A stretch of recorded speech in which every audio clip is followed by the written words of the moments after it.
వైశాఖ పురాణము 17వ అధ్యాయము యమదుఃఖ నిరూపణము. నారదుడు అంబరీషునితో ఇట్లు పలికెను.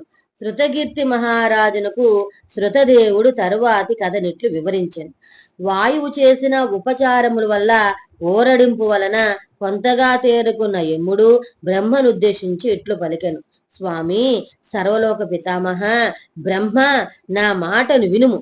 నేను నా కర్తవ్యమును నిర్వహింపకుండా నివారింపబడితిని. నేను చేయవలసిన పనిని చెయ్యలేకపోవటను మరణము కంటే ఎక్కువగా బాధాకరమని తలుచుచున్నాను. సర్వసృష్టి విధాయక వినుము. ఆజ్ఞను పొందిన అధికారి తనకు రావలసిన జీతమును తీసుకునుచు చేయవలసిన కర్తవ్యమును చెయ్యనుచో అతడు కొయ్య పురుగు మొదలగు జన్మములు నొందును. అతి తెలివితో లోభమునంది యజమాని ధనముతో పోషించబడుచు కర్తవ్యమును చేయనుచో అతడు భయంకర నరక లోకములలో 300 కల్పములు చిరకాలం నుండి మృగాది జన్మలు నెత్తును. అధికారి నిరాశపడి తన కర్తవ్యమును నెరవేర్చనుచో ఘోర నరకముల్లో చాలా కాలం నుండి కాకి మున్నగు జన్మలు నెత్తును.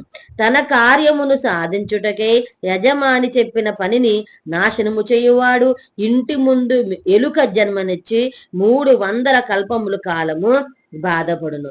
సమర్థుడైనను తన కర్తవ్యమును చెయ్యక ఇంటి యందూరక ఉండువాడు పిల్లిగా జన్మించును. ప్రభు, మీ ఆజ్ఞను పాటించుచు నేను జీవుల పాపము పుణ్యము నిర్ణయించి విభజించి వారికి తగినట్లుగా పుణ్య పాపములను బట్టి పాలించుచు ఉన్నాను. ధర్మశాస్త్ర నిపుణునగు మునులతో విచారించి ధర్మ మార్గానుసారముగా ప్రజలను పరిపాలించుచు కాని ఇప్పుడు మీ ఆజ్ఞను పూర్వం వలె పాటింపలేని స్థితిలోనున్నాను. కీర్తిమంతుడను రాజు వలన నేను నా కర్తవ్యం నిర్వర్తింపలేకున్నాను. కీర్తిమంతుడను ఆ రాజు సముద్ర పర్యంతమున్న భూమిని వైశాఖ మాస వ్రత ధర్మయుక్తముగా పరిపాలించుచు ఉన్నాను. అన్ని ధర్మములను విడిచిన వాడు, తండ్రిని పూజింపనివాడు, పెద్దను గౌరవింపనివారు, తీర్థయాత్రమునకు మంచి పనులు చేయనివాడు, యోగ సంఖ్యములను విడిచినవారు, ప్రాణాయామము చేయనివారు, హోమమును స్వాధ్యాయమును విడిచిన వారు, మరి ఇంకను పెక్కు పాపములను చేసిన వారు, ఇట్టి వారందరూ వైశాఖ మాస వ్రత ధర్మములను పాటించి వారి తండ్రులు తాతలతో పాటు విష్ణులోకమును చేరుచు ఉన్నారు. వీరే కాదు, తండ్రులు తాతలు తల్లులు పితామహులు, తండ్రికి తండ్రి తాత మాతామహ, తల్లికి తండ్రి తాత, వీరును విష్ణులోకమును చేరుచున్నారు. వైశాఖ వ్రతమును ఆచరించిన వారి భార్య వైపు వారును తండ్రి వలన ఇతర స్త్రీలకు పుట్టిన వారు వీరందరూ నేను వ్రాయించిన పాప పట్టికలోని తమ పాపములను తుడిచివేయనట్లు చేసి వైశాఖ వ్రతమును ఆచరించుటచే విష్ణులోకమున చేరుచున్నారు. ఇట్టి దుఃఖములను చూడగా నా తల పగిలిపోచున్నది. సామాన్యంగా ఒకడు చేసిన కర్మ ఆ ఒకనికే చెందును.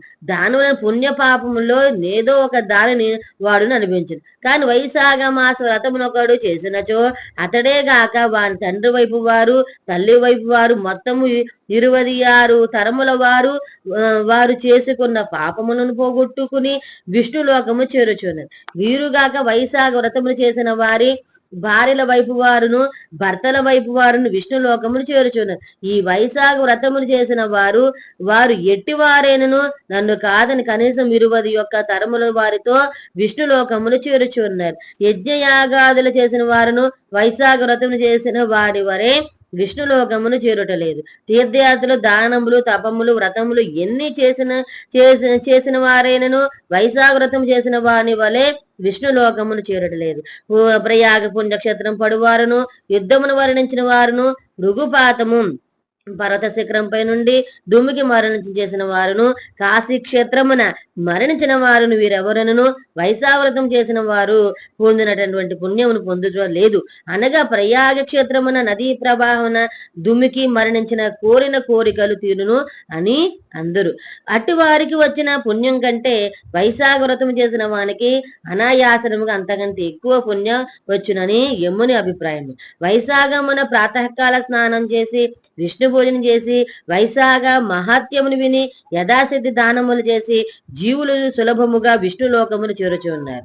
వైశాఖ వ్రతము చేసిన పాపాత్ములను విష్ణులోకమును చేరుట యుక్తముగా నాకు అనిపించటలేదు.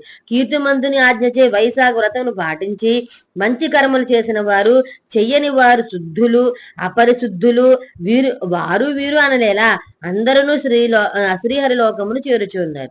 సృష్టికర్త జగత్ప్రభు మీ ఆజ్ఞను పాటించుచున్న నన్ను నా పని చెయ్యనీయక అడ్డగించిన వారు నాకే కాదు మీకును శత్రువులే. కావున నీవు కీర్తిమంతుడివి, శిక్షించుట యుక్తము. ఊరుకున్నచో అందరూ వైశాఖ వ్రతం ఆచరించి వరెట్టి వారైనను విష్ణులోకమునికే పోదు. ఇందువలన నరకము స్వర్గము మున్నగు లోకములు శూన్యములై ఉందును. పలుమార్లు తుడువబడిన ఈ పాప పట్టిక యమదండము వీరిని నీ పాదకముల కడ నుంచుచున్నాను. వీరిని ఏమి చేయుదురో మీ ఇష్టము. కీర్తిమంతుని వంటి కుమారుని వాని తల్లి ఎందులకు ఎట్లు కన్నదో నాకు తెలియటం లేదు. శత్రువుని గెలువని నాబోటి వాని జన్మ వ్యర్థము. అట్టి వాణిని కనుటయు ఆ తల్లి చేసిన వ్యర్థమైన కార్యమే. మబ్బుల్లోని మెరుపు శాశ్వతము కానట్లు శత్రు జయమునందుని పుత్రుని కన్న తల్లి శ్రమము వ్యర్థమే. శత్రు జయము సాధించి కీర్తినందుని వాని జన్మయ్యేలా వాని తల్లి పడిన శ్రమము వ్యర్థమే. కీర్తిమంతుని వంటి పుత్రుని కన్న వాని తల్లి ఒకటే వీరమాత, ఎందు సందేహము లేదు. కీర్తిమంతుడు సామాన్యుడా, నా వ్రాతనే మార్చినవాడు గదా. ఇక నా వ్రాత ఎవరును ఇంతవరకు మార్చలేదు. ఇది అపూర్వం. అందరిచే వైశాఖ వ్రతం ఆచరింపచేసి స్వయముగా హరిభక్తుడై జనులందరిని విష్ణులోకమునకు పంపిన వాడు కీర్తిమంతుడే. ఇట్టివారు మరెవరు లేరు అని యముడు తన బాధను బ్రహ్మకు వివరించారు. వైశాఖ పురాణంలోని 17 అధ్యాయం సమాప్తమైంది. 18వ అధ్యాయం గురించి అయితే మరలా విందాము. అంతవరకు స్వస్తి. ఓం నమో నారాయణాయ.